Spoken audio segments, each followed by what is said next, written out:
At the age of 18 and 336 days, Sam Hayne became the youngest Warwickshire player to score 100, while Keith Barker also blasted a three-figure score to leave Northamptonshire with a lot to do to prevent a sixth successive LV County Championship defeat. The third day of this match at Wantage Road began with the visitors losing their fifth wicket as Tim Ambrose edged an expansive drive off Maurice Chambers to James Middlebrook.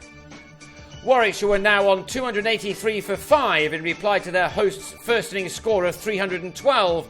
Hayne had started the day needing 13 more runs to create a bit of history, and while he nervously moved towards his ton, Ricky Clark played a few shots to take his side ahead with only half of their batsmen out. Ian Bell scored his maiden first-class 100 as a 19-year-old, and many are expecting Hayne to match his exploits as his career develops.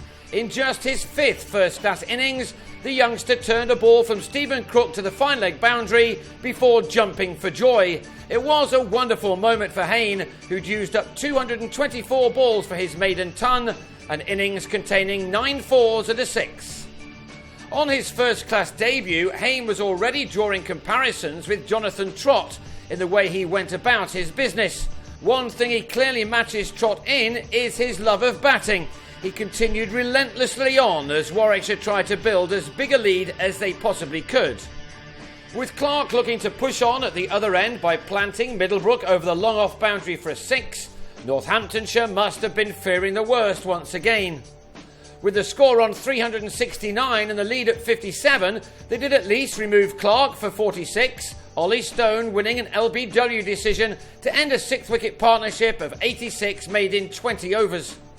Hayne stuck it out for another 10 overs until, on 134, made in 5 3/4 hours and off 284 balls, he was legged before in a rather tame way to Matt Spreagle. The 400 was brought up by Chris Wokes, although way after the bonus point scoring overs had been completed, and then the England all-rounder carried the lead into 3 figures.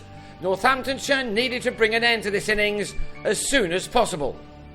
Some shots from Wokes and Barker just evaded the fielders, which meant that these two were able to add 58 more runs in 17 overs to take the total onto 453. It was then that Warwickshire lost their 7th wicket, Wokes on 49 finally placing a shot into the hands of a fielder rather than just past one. Northamptonshire would have hoped that that was just about the end of things, but if they did, they were mistaken, as Barker and Jitan Patel began to hit out.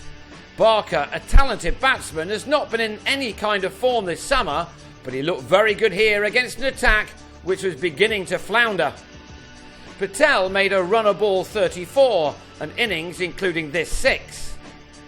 While Barker completed his first 50 of the summer and the 6th of his career off 64 balls.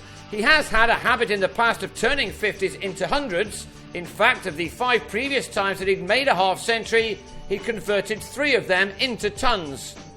He and Patel added 86 runs in only 12 overs before the latter was bowled by Spreagle, with the kind of dismissal seen on the village green every Sunday. Barker was now left with last man Chris Wright on 64, yet he was able to blaze his way with speed to the 4th ton of his career. This 6 took him close, and then to his 108th delivery he went down the ground again with his 13th 4. His second 50 had come off only 44 deliveries, and it was an innings which rubbed salt into Northamptonshire's already gaping wounds. The declaration came at the end of the over, with Warwickshire making a mammoth 602 for 9. That had them 290 runs ahead, and Northants were staring at another hefty defeat when they lost 3 quick wickets before the close. Stephen Peters was out in the very first over, flashing a cut off Wokes to Laurie Evans. When things are against you, dismissals such as this one are almost bound to happen. Wokes had Richard Levy taken down the leg side. And then the bowler grabbed his 3rd in an opening 7-over spell as Richard Keogh completed his pair with an edge to Will Porterfield. That left Northamptonshire on 16 for 3, and another hammering was on the cards. Fair play then to Middlebrook and Spreagle, who batted really hard for the remaining 13 overs just to give their side an outside chance of saving this game on the last day. That will still take some doing, but these two all-rounders showed just what was possible with the right application. Northamptonshire will go again on the last day on 51 for 3, still trailing by 239 runs, which makes the final day equation an easy one. The home side will have to bat the day out to prevent them from slipping to a 6th successive defeat, one which would make relegation seem a near certainty already, although Durham and Derbyshire's showings in the second half of the last couple of summers may still give them some hope.